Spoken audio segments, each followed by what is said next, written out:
시청자 여러분 안녕하십니까? 지방자치 중점 소식을 전하고 더 나은 지방자치의 방향을 제시하는 지방자치 1번지입니다.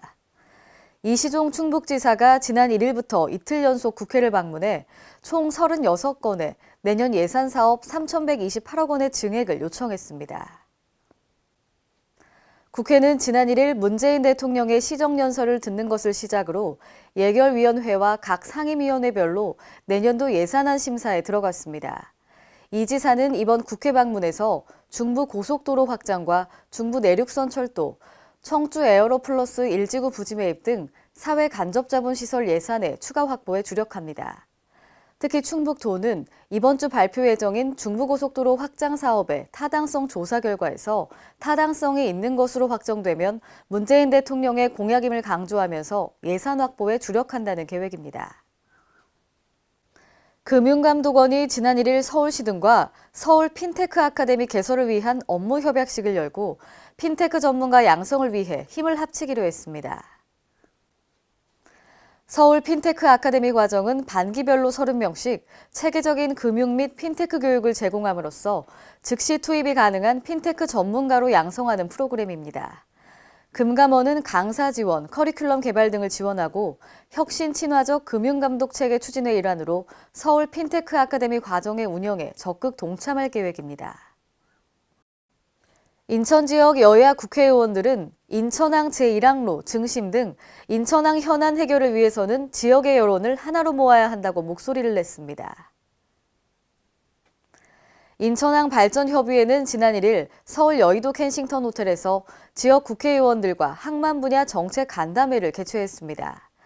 간담회에서 소개된 인천항 최대 현안은 인천항 제1항로 증심 문제였고 제1항로는 내항, 남항 등으로 입출항하는 화물선과 유조선의 주요 항로입니다.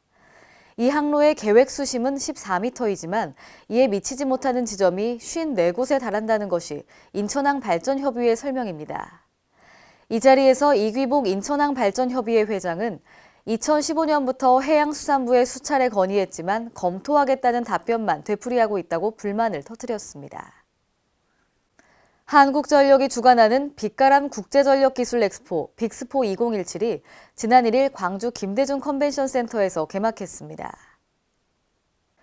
오는 3일까지 열리는 빅스포에서는 아이디어를 연결하라, 4차 산업혁명을 만나라는 주제로 미국 전력연구원과 지멘스 등 270여 개의 국내외 기업과 연구기관이 참여한 가운데 668개 전시 부스와 38개 국제 컨퍼런스가 진행됩니다. 올해로 3회째를 맞이한 빅스포는 빛가람 에너지밸리 허브를 널리 알리고 미래 전력 기술의 트렌드와 전략을 공유하고자 기획된 전력 에너지 분야의 글로벌 종합 에너지 박람회입니다. 한전은 전력 분야 4차 산업의 최신 신기술을 선보이는 전시회와 참신한 아이디어를 바탕으로 경합을 벌이는 국제 발명 특허대전 등의 프로그램을 선보일 예정입니다. 국내 최초 수어 보급 전문 교육기관이 경기도에 문을 열었습니다.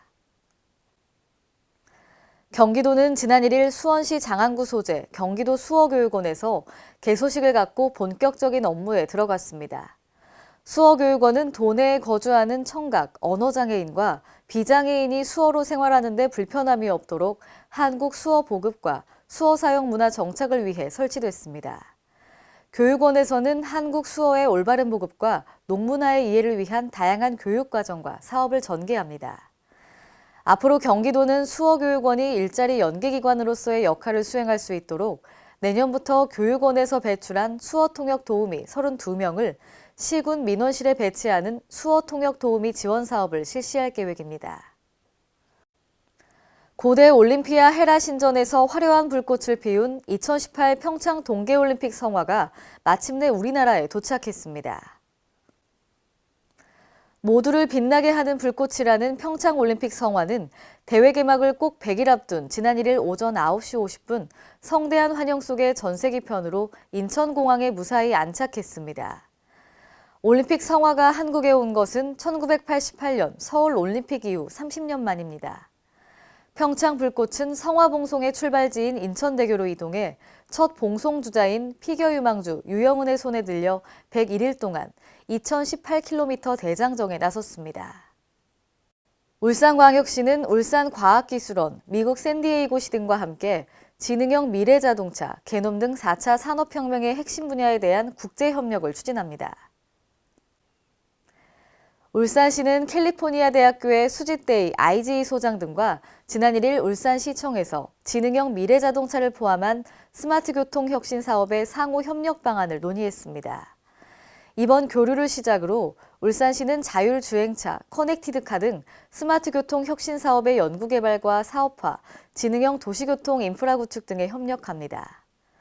또 울산시와 유니스트가 지능형 미래자동차와 함께 개놈 및 바이오메디컬 산업의 협력 방안도 모색합니다. 오늘의 단신 뉴스입니다. 보건복지부가 지난 1일 제18차 건강보험정책심의위원회를 개최했는데요. 이 자리에서 노인 외래정액제 개선 방안을 논의하고 약제 급여 목록 및 급여 상한 금액표 개정안을 의결했습니다.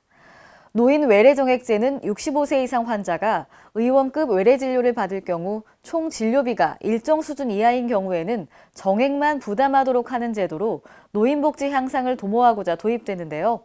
앞으로는 단기적으로 정액 구간으로 인한 본인 부담 급증을 완화합니다. 이에 따라 최소한의 본인 부담을 정액 구간으로 설정하도록 기존안을 수정 및 보완하고 정액 구간을 초과하는 경우 점진적으로 늘어나는 정률 구간으로 개편하기로 했습니다. 행정안전부가 채용비리 근절과 재발 방지를 위해 149개 지방공기업과 675개 지방출자, 출연기관을 대상으로 채용비리 특별 점검을 실시합니다. 행안부는 2개월 동안 시, 도, 감사관실 등으로 자체 점검반을 합동 편성해 2013년부터 올해까지 채용 업무 전반에 대해 채용 청탁, 부당지시 등을 점검하는데요. 자치단체 조사 결과를 바탕으로 심층조사 대상 기관을 선정해 행안부와 시도 합동으로 추가 점검을 실시할 계획입니다.